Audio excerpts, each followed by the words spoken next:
देखो बच्चे, ये जो हम नया चैप्टर शुरू कर रहे हैं रेक्टिफिकेशन ऑफ एरर, इसका मतलब क्या है बच्चे? पहले तो मीनिंग समझते हैं कि यहाँ पे क्या है, हमने ना कुछ एरर्स हो गई हैं, मिस्टेक हो गई हैं।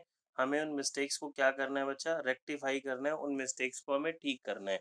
अब इन मिस्टेक को ठीक कैसे करा जाएगा? तो अगेन हमें इन मिस्टेक्स को ठीक करने के लिए कोई ना कोई जर्नल एंट्री पास करनी है, जिसे कि रेक्टिफाइंग एंट्री बोलते हैं, जिससे कि मिस्टेक हमारी ठीक हो जाए। ठीक है? अब मैं आपको क्वेश्चन इस चैप्टर शुरू कराने से पहले एक चैप्टर का थोड़ा-सा हिंट देता हूँ, फिर मैं डिटेल में शुरू करता हूँ। देखिए, जैसे कि क्वेश्चन में सपोज़ लिखा, क्वेश्चन में मुझे कहता है जी हमने मशीनरी परचेज़ की। सभी स्टूडेंट्स को बच्चे इस चैप्टर के लिए जर्नल एंट्री बहुत अच्छे से आनी चाहिए। जर्नल एंट्री नहीं आती होगी तो चैप्टर गड़बड़ हो जाएगा आपका। और सभी के लिए कॉमन होमवर्क है, सभी स्टूडेंट्स नेक्स्ट क्लास तक इस नॉर्मल जो हमने जर्नल एंट्री चैप्टर पढ़ा था, वो जर्नल एंट्री अपना चैप्टर सारा रिवाइज करके रखेंगे। बिना उसके करे ये चैप्टर नहीं आएगा बच्चे। ठीक है? देखो, हम एक बात समझते हैं कि हमने मशीन परचेज़ की। क्वेश्चन में लिखा है जी मशीनरी परचेज़ की और हमारे अकाउंटेंट ने बाय मिस्टेक परचेज़ेज़ को डेबिट कर दिया। हमारे अकाउंटेंट ने बाय मिस्टेक किसको डेबिट कर दिया? परचेजेस को।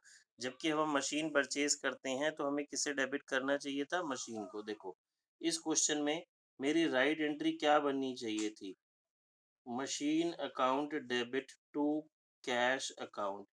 ये बच्चों मेरी राइट एंट्री बन गई, machine debit to cash account. हमारे अकाउंटेंट ने क्या करा जी? गलती से परचेजेस को डेबिट कर दिया। उसको अकाउंटिंग प्रिंसिपल की ढंग से नॉलेज नहीं थी। उसने इंस्टेड ऑफ मशीन किसको डेबिट कर दिया? परचेज अकाउंट को। तो ये बच्चे मेरी राइट एंट्री हो गई, ये मेरी रॉन्ग एंट्री हो गई। क्वेश्चन हमें कुछ इस तरह से पूरा लिखा हुआ मिलेगा। मुझे करना क्या होगा बच्चे? मुझे ना रेक्टिफाइंग एंट्री पास करनी पड़ेगी। रेक्टिफाइंग एंट्री का मतलब मुझे इस दोनों को, इस मिस्टेक को ठीक करने वाली एंट्री लिखनी पड़ेगी। वो एंट्री जिस एंट्री से मिस्टेक मेरी क्या हो जाए? ठीक हो जाए। तो अभी एंट्री कैसे ठीक होगी बच्चे? देखो, मैंने मशीन को डेबिट नहीं किया, डेबिट करना था मशीन को। गलती से किसको डेबिट कर दिया मैंने? परचेजेस को। डेबिट किसको करना चाहिए था? मशीन को। डेबिट मैंने किसको कर दिया? परचेजेस को।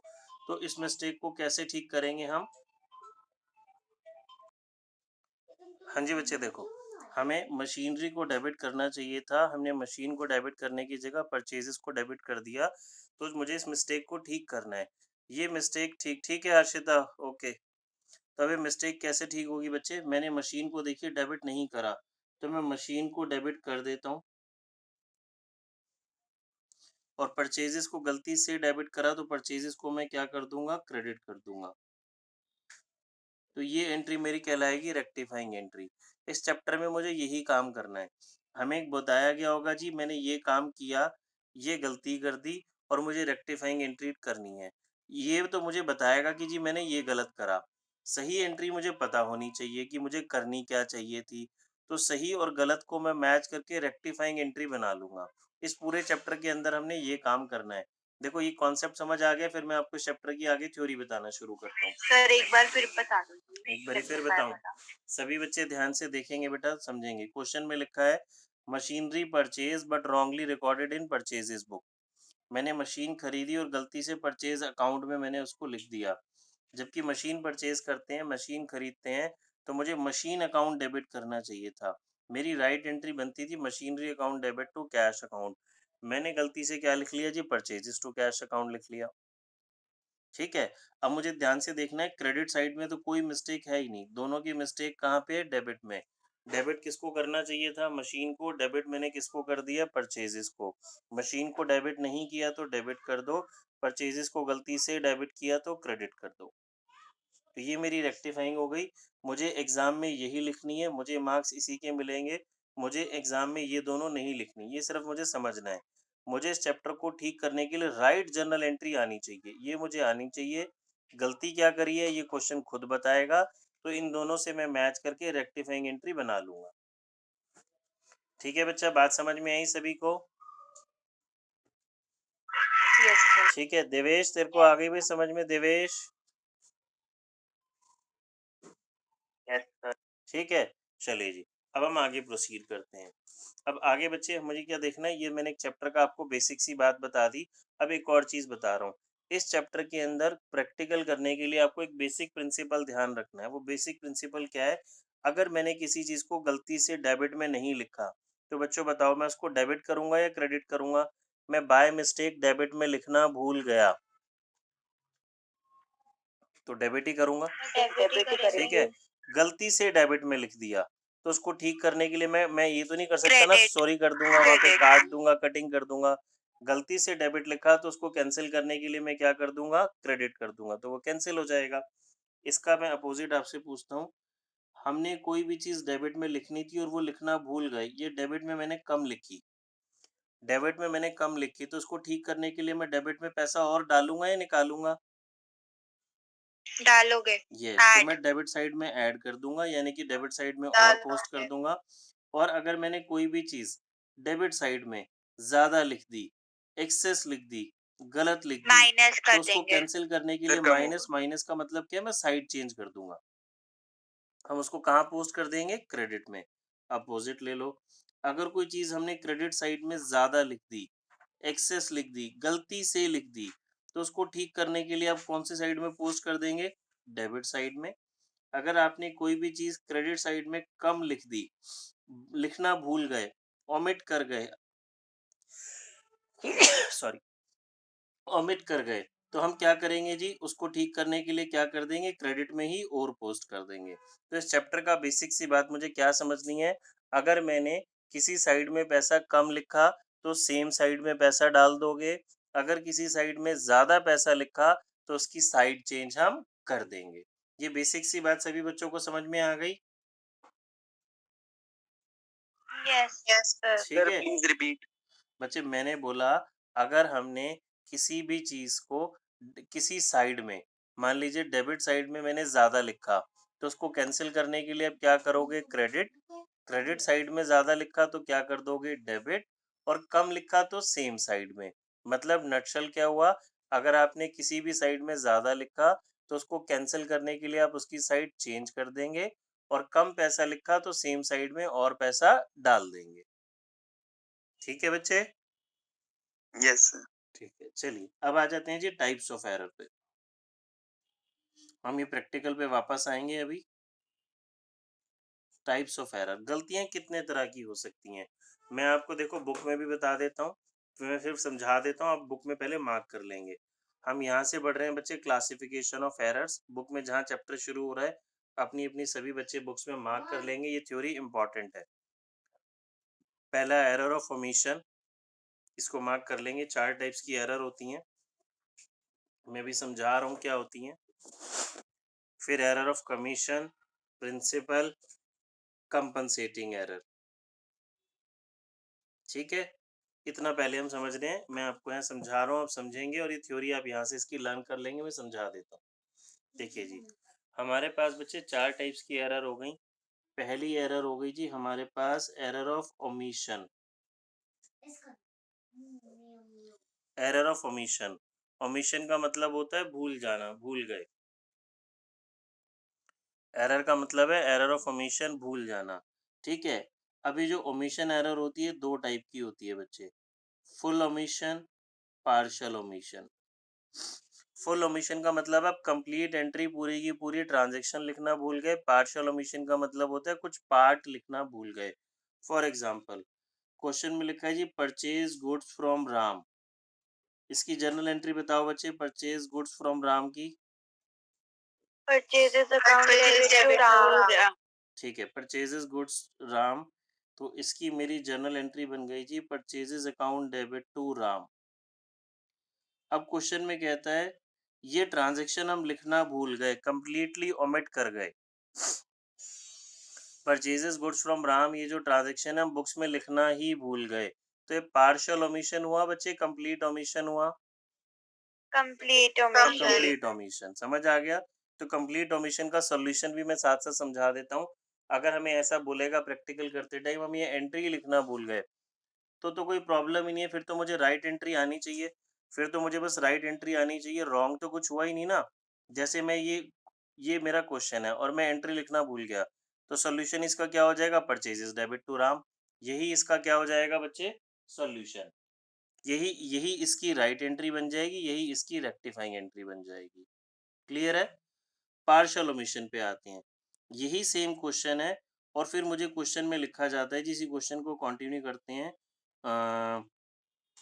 omitted to be posted in Ram's account. Omitted to be posted in Ram's account. ये पार्शियल ओमिशन हुआ बच्चे, फुल ओमिशन हुआ? Partial omission. पार्शियल। मुझे क्लियरली बोला गया मैं सिर्फ और सिर्फ कहाँ लिखना भूल गया, राम के अकाउंट में। यानी कि मैंने डेबिट वाला एस्पेक्ट तो रिकॉर्ड कर लिया, क्रेडिट वाला एस्पेक्ट रिकॉर्ड नहीं किया। ये ओमिशन बच्चे मेरा क्या कहलाएगा? Partial omission. ठीक है? ये मैं आपको इसलिए समझा रहा हूँ, एग्जाम में हमसे थ्योरी में क्वेश्चन पूछा जाएगा जी टाइप्स ऑफ एरर बताओ या एरर ऑफ ओमिशन को एक्सप्लेन करो, क्योंकि अब तो हमारा पेपर सब्जेक्टिव है। दूसरा हमसे एग्जाम में पूछा जा सकता है, मैं बड़ी सारी एरर्स वो लिख के दे देगा और बोलेगा बताओ इसमें से एरर ऑफ ओमिशन कौन सी है, प्रिंसिपल एरर कौन सी है, इस टाइप से भी। तो एरर ऑफ ओमिशन सभी बच्चों को समझ आ गई। एरर ऑफ ओमिशन का मतलब है जब हम लिखना भूल जाते हैं, और एरर ऑफ ओमिशन दो टाइप्स की होती है, फुल ओमिशन और पार्शियल ओमिशन। ठीक है?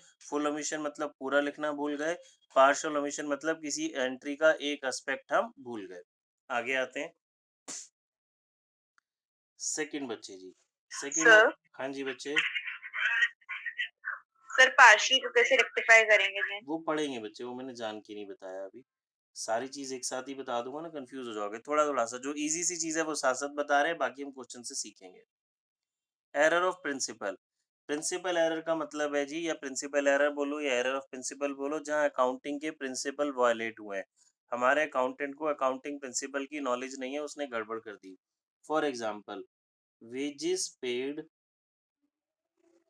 Wages paid at the time of installation of machinery debited to wages account। ठीक है? ये क्वेश्चन हमें एग्जाम में भी ऐसे ही मिलेगा। Wages paid at the time of installation of machinery debited to wages account. बच्चे देखो, वेजेस पे की मशीन की इंस्टॉलेशन पे, डेबिट कर दिया वेजेस को। जब आप मशीन की इंस्टॉलेशन देते हैं तो इसकी राइट एंट्री क्या बनती है बच्चे? किसको डेबिट करना चाहिए?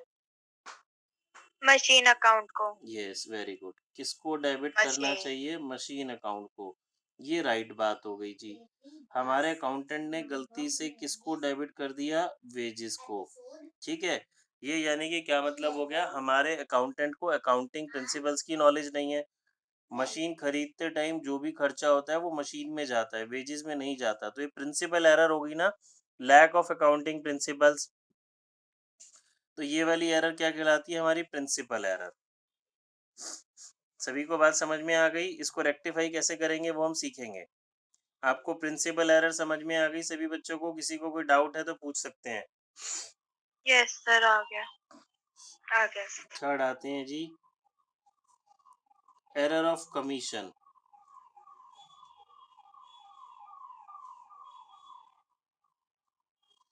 एरर ऑफ कमीशन का मतलब है बच्चे, जब हमने अमाउंट गलत लिखा,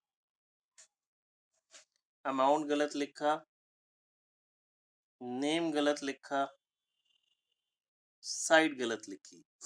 फॉर एग्जाम्पल, एक एंट्री में 10 रुपीज पोस्ट करने थे, बाय मिस्टेक में 100 लिख गया।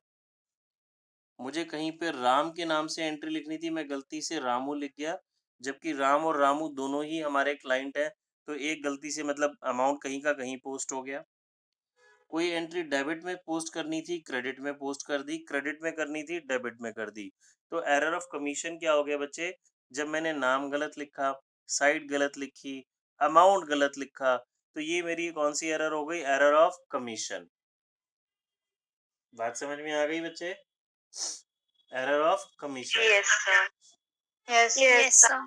फोर्थ हो गया मेरे पास कंपनसेटिंग एरर।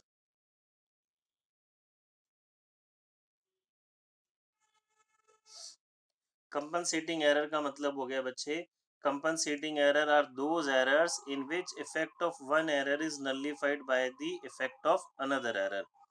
नाम से समझ में आ रहा है, कंपनसेट हो रही है मतलब एक एरर जो हमने की है उसका इफेक्ट दूसरी एरर नलिफाई कर रही है, न्यूट्रल कर रही है, कैंसिल कर रही है या उसका इफेक्ट जीरो कर रही है। बात समझ में आ गई?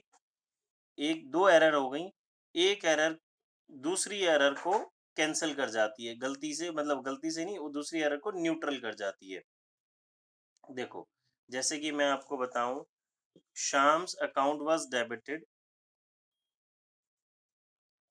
शाम को हमें डेबिट करा, Shyam's account was debited with ₹100 instead of 1000। Instead of 1000 मतलब लिखना ये था, मैं गलती से 100 लिख गया, ठीक है। जबकि राम के अकाउंट को हमने डेबिट करा, Ram's account was debited with 1000 instead of 100। लिखना मुझे कितना था, मुझे लिखना था जी 100, लिख कितना गया मैं 1000। ये समझ आई? दो एरर्स हो गई मुझसे। शाम को डेबिट करना था कितने से, 1000 से, गलती से 100 लिख गया। राम को डेबिट करना था मुझे 100 से, गलती से 1000 लिख गया। तो ये दोनों एरर जो है आपस में क्या हो जाएंगी बच्चे, मेरी न्यूट्रल नलीफाई कैंसिल हो जाएंगी। Sir how? बच्चे एक देखो ना, सेम अमाउंट से मेरे पास गड़बड़ हो गई।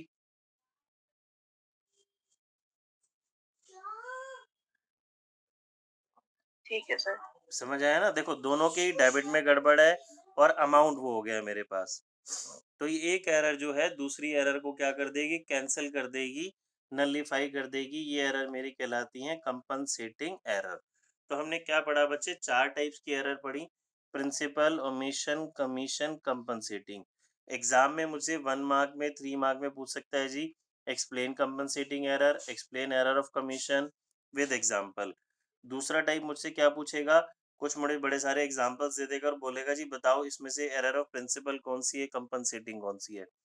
क्योंकि मुझे 1 मार्कर्स क्वेश्चन तो अभी भी पूछे ही जाने हैं, सब्जेक्टिव पेपर जरूर होगा बट 1 मार्कर्स तो कुछ ना कुछ आएंगे ही। अब एक और टाइप से हम एरर्स को क्लासिफाई करते हैं, एक और टाइप्स को हम एरर्स क्लासिफाई करते हैं on the basis of trial balance. Next page पे आ जाता हूँ।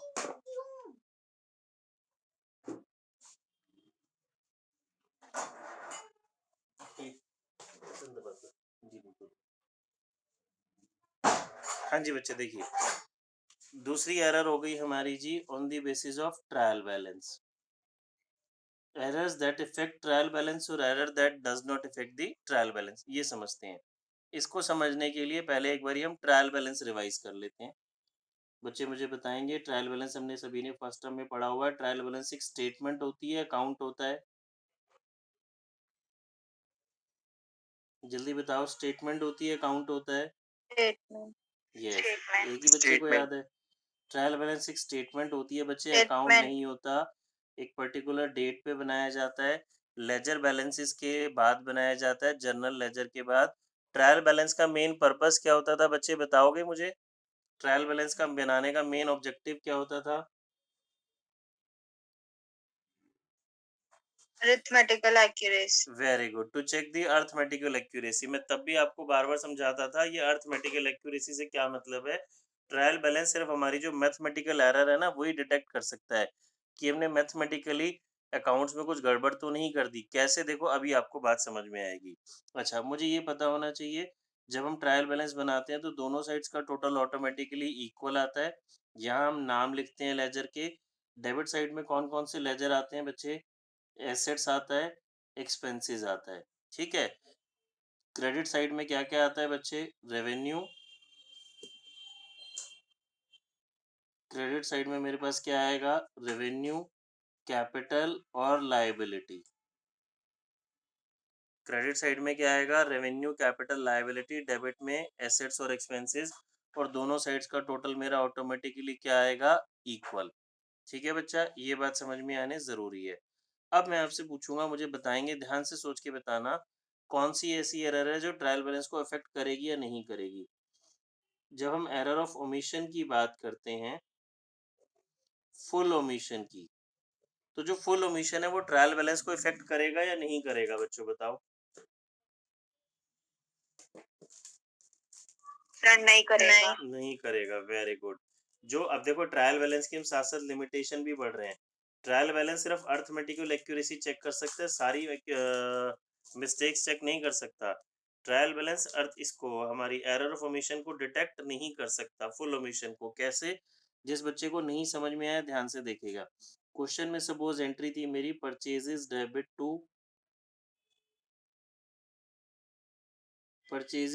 टू राम 10,000 तो फुल ओमिशन का क्या मतलब है कि मैंने ये पूरी एंट्री ही रिकॉर्ड नहीं की।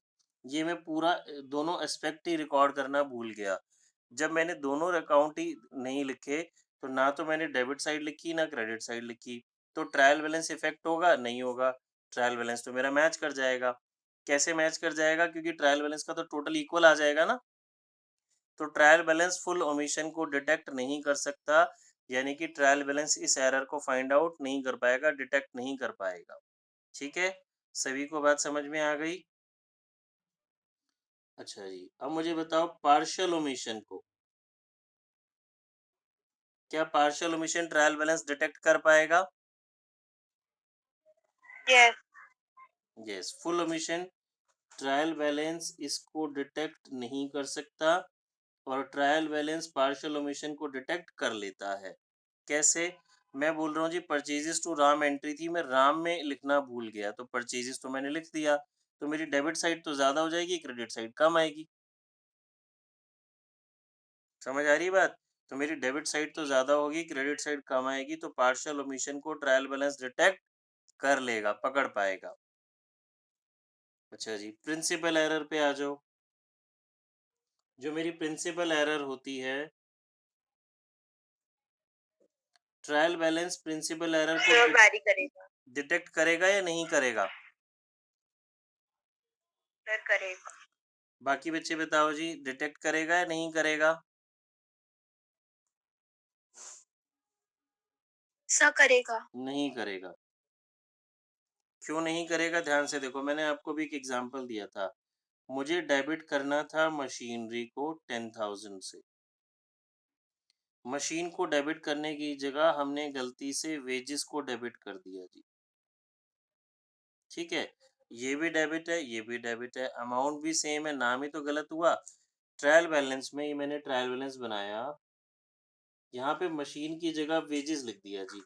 अमाउंट तो सेम है, साइड भी सेम है, सिर्फ नाम ही तो अलग हुआ।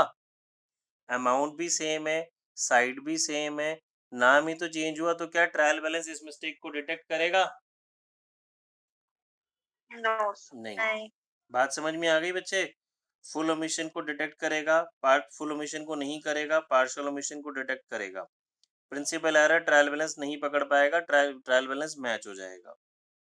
फिर हमारी कौन सी बची जी? कंपनसे अच्छा, ये तो ये दो ही, कंपनसेटिंग एरर। ये ट्रायल बैलेंस डिटेक्ट करेगा या नहीं करेगा? नहीं नहीं करेगा। करेगा, क्योंकि ये सर मिस्टेक तो करेगा। नहीं, ये मिस्टेक तो हाँ सर, कंपनसेटिंग नहीं। हाँ, ये ट्रायल बैलेंस को इफेक्ट नहीं करेगा, क्योंकि ये एरर तो खुद ही आपस में कैंसिल हो गई ना, ट्रायल बैलेंस डिटेक्ट ही नहीं कर पाएगा। फिर आ जाते हैं जी एरर ऑफ कमीशन।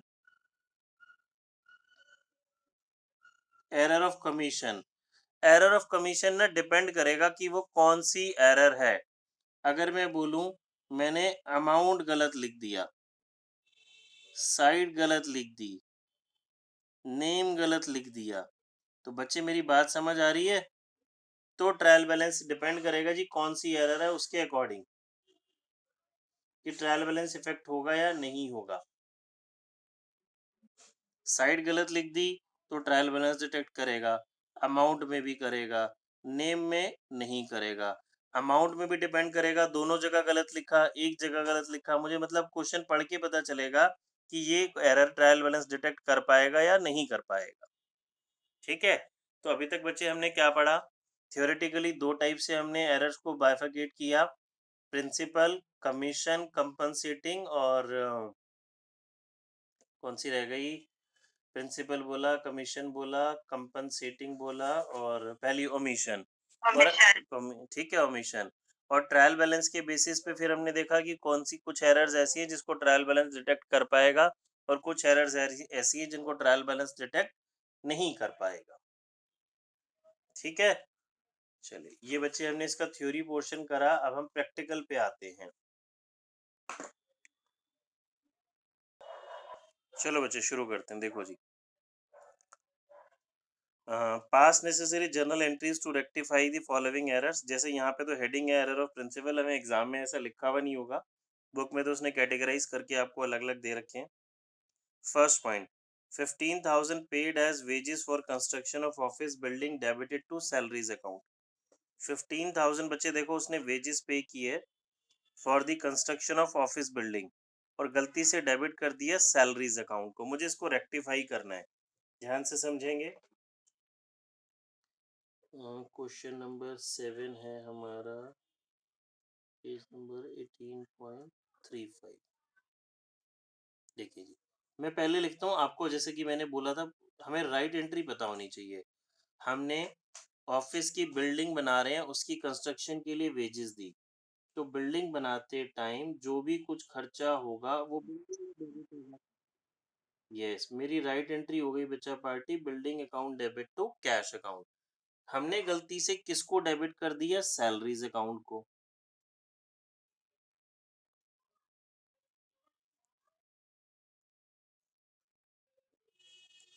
डेबिट किसको करना था, बिल्डिंग को। डेबिट किसको कर दिया हमने, सैलरीज को। अमाउंट की कोई मिस्टेक नहीं है। तो अब आप ध्यान से देखेंगे, ये मेरी राइट एंट्री है, ये मेरी रॉन्ग एंट्री है। राइट मुझे पता होनी चाहिए, रॉन्ग वो मुझे बताएगा, रेक्टिफाइंग मुझे बतानी है। अब आप देखो क्रेडिट में तो कोई मिस्टेक है नहीं, दोनों के डेबिट में मिस्टेक है। बहुत ध्यान से समझेंगे, बिल्डिंग को मैंने डेबिट नहीं किया, तो मैं बिल्डिंग को डेबिट कर देता हूँ। बिल्डिंग को मैंने डेबिट नहीं किया, तो बिल्डिंग को डेबिट कर देता हूँ। सैलरीज को गलती से डेबिट किया, सैलरीज को गलती से डेबिट किया, तो सैलरीज को मैं क्या कर दूंगा, क्रेडिट। ठीक है, तो ये बच्चे मेरी क्या बन गई, रेक्टिफाइंग एंट्री। एग्जाम में मुझे सीधा यही लिखनी है, मुझे यही एंट्री लिखनी है, ये नहीं लिखनी राइट रॉन्ग। तो मैं आपको समझाने के लिए बता रहा हूँ, क्योंकि ये जर्नल एंट्री है, तो जर्नल के फॉर्मेट में डेट, पर्टिकुलर्स, एलएफ, डेबिट और क्रेडिट, ये मेरे अमाउंट इस तरह से ढंग से आ जाएंगे। और नरेशन लिखनी है, नरेशन सिंपल सी लिख देंगे आप, being rectifying entry passed. Narration लंबी चौड़ी लिखने की जरूरत नहीं है, शॉर्ट में नरेशन लिख देंगे, बीइंग रेक्टिफाइंग एंट्री पास्ट। ये राइट हो गई, ये रॉन्ग हो गई। एग्जाम में सिर्फ ये लिखनी है, इसके मार्क्स मिलेंगे। सभी बच्चों को समझ में आया कॉन्सेप्ट, किसी को दिक्कत है तो पूछ सकता है। एक और क्वेश्चन समझाता हूँ, एक और समझाता हूँ, ध्यान से देखिए। सेकेंड पॉइंट पढ़ते हैं। ₹20,000 ₹20,000 spent on the purchase of material for construction of building. मैंने बिल्डिंग की कंस्ट्रक्शन के लिए मटेरियल खरीदा, बिल्डिंग की कंस्ट्रक्शन के लिए मटेरियल खरीदा, तो डेबिट मुझे किसको करना चाहिए जी, बिल्डिंग को। डेबिट मैंने किसको कर दिया, परचेजेस को। अगेन मैं आपको पूरा लिख के दिखाता हूँ। मैंने बिल्डिंग के लिए मटेरियल खरीदा, तो मेरी राइट एंट्री क्या बनेगी बच्चों, वेरी गुड, ये मेरी राइट एंट्री बन गई। अमाउंट की कोई मिस्टेक नहीं है, 20,000 राइट एंट्री। मैंने गलती से किसको डेबिट कर दिया, परचेजेस को डेबिट कर दिया टू कैश अकाउंट। अब रेक्टिफाइंग एंट्री ट्राई करोगे बच्चे, क्या बनेगी रेक्टिफाइंग एंट्री, ये मेरी रेक्टिफाइंग एंट्री है। किसी बच्चे को डाउट है तो पूछेंगे, बानी समझ आया।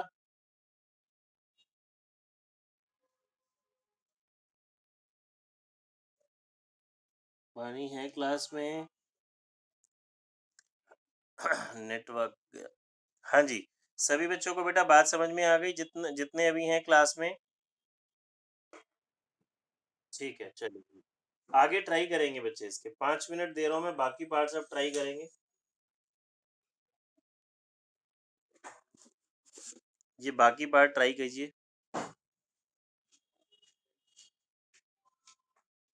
पहले मैं ओरली बता रहा हूँ, दिक्कत होगी मैं लिख के दिखा दूंगा आपको। देखिए, 50,000 spent on the extension of building was debited to building repairs account। बच्चे बिल्डिंग की एक्सटेंशन थी, बिल्डिंग बन रही है, ठीक है, मैं एक फ्लोर और बना रहा हूँ बिल्डिंग में, तो ये बिल्डिंग में डेबिट होनी चाहिए। हमने किस में शो कर दिया? बिल्डिंग रिपेयर्स में। बिल्डिंग भी आती है डेबिट साइड, बिल्डिंग रिपेयर्स भी आती है डेबिट साइड। डेबिट होना चाहिए था बिल्डिंग को, हमने डेबिट कर दिया बिल्डिंग रिपेयर्स को। तो मेरा जो रेक्टिफाइंग एंट्री बनेगी बच्चे वो क्या बन जाएगी? Building debit to building repairs account. ठीक है, किसी को दिक्कत है? चलिए अगला। ₹25,000 spent on whitewash of new building was charged to building repairs account। Again new building खरीदते टाइम जो भी खर्चा हो रहा है, हमने एसेट्स बच्चे कॉन्सेप्ट पढ़ा था ना, eight the time of purchase of new asset, जो भी कुछ खर्चा हो रहा है वो उस एसेट की कॉस्ट में जाएगा। तो ये बिल्डिंग में जाना चाहिए। अगेन मैंने बिल्डिंग रिपेयर्स में लिख दिया, दोनों मिस्टेक्स डेबिट में है। बिल्डिंग को डेबिट करना चाहिए था, गलती से बिल्डिंग रिपेयर को डेबिट कर दिया। बिल्डिंग को डेबिट नहीं किया तो कर देंगे, बिल्डिंग रिपेयर को गलती से डेबिट किया तो क्रेडिट कर देंगे। तो solution building account debit to building repairs account. Next, 1000 paid as installation charges for newly purchase second hand machinery. अब बच्चे, चाहे मशीन मैंने सेकेंड हैंड खरीदी है या न्यू खरीदी है, मशीन तो खरीद रहा है, तो मशीन खरीदते टाइम इंस्टॉलेशन जो है वो मशीन में जाएगी, ना कि कार्टेज में जाएगी। डेबिट करना था मशीन को, मैंने डेबिट किसको कर दिया? कार्टेज को। तो मेरा सॉल्यूशन बन गया machine account debit to cartage account. अगला, 10,000 paid as repair charges on reconditioning of new purchase second hand machinery debited to journal expense। देखो सेम ही क्वेश्चन है, लैंग्वेज चेंज करी जा रहा है बस। तो इसमें भी एंट्री मेरी क्या बन जाएगी? Machine account debit to general expense. 7, 5,000 pay किया repairing repairing charges of an existing machinery. Underline करेंगे बच्चे वर्ड एग्जिस्टिंग मशीनरी, जो मशीन मैं ऑलरेडी यूज कर रहा हूं और मैंने चार्ज कर दिया मशीन अकाउंट से। देखो, जो मशीन मैं ऑलरेडी यूज कर रहा हूँ, पुरानी मशीन है, उसके ऊपर मैं रिपेयर्स करा रहा हूँ, तो that should be debited to repairs account. Repairs to cash होना चाहिए। मैंने किसको डेबिट कर दिया? मशीन को। दोनों के डेबिट में गड़बड़ है। डेबिट किसको करना था? रिपेयर्स को। डेबिट किसको कर दिया मैंने? मशीन को। ये मेरी रेक्टिफाइंग एंट्री बन गई। ठीक है बच्चे, लास्ट पॉइंट, हमने 10,000 पे किए जी, प्रिंटर खरीदा।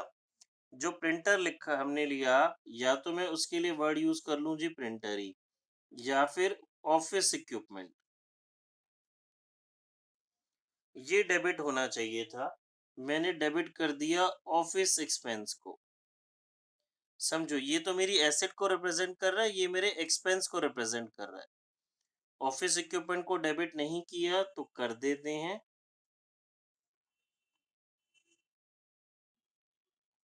ऑफिस एक्सपेंस को गलती से डेबिट किया, क्रेडिट कर दो। अमाउंट सेम ही रहेगी मेरी। ठीक है, देखो बच्चे कोई डाउट है तो पूछो।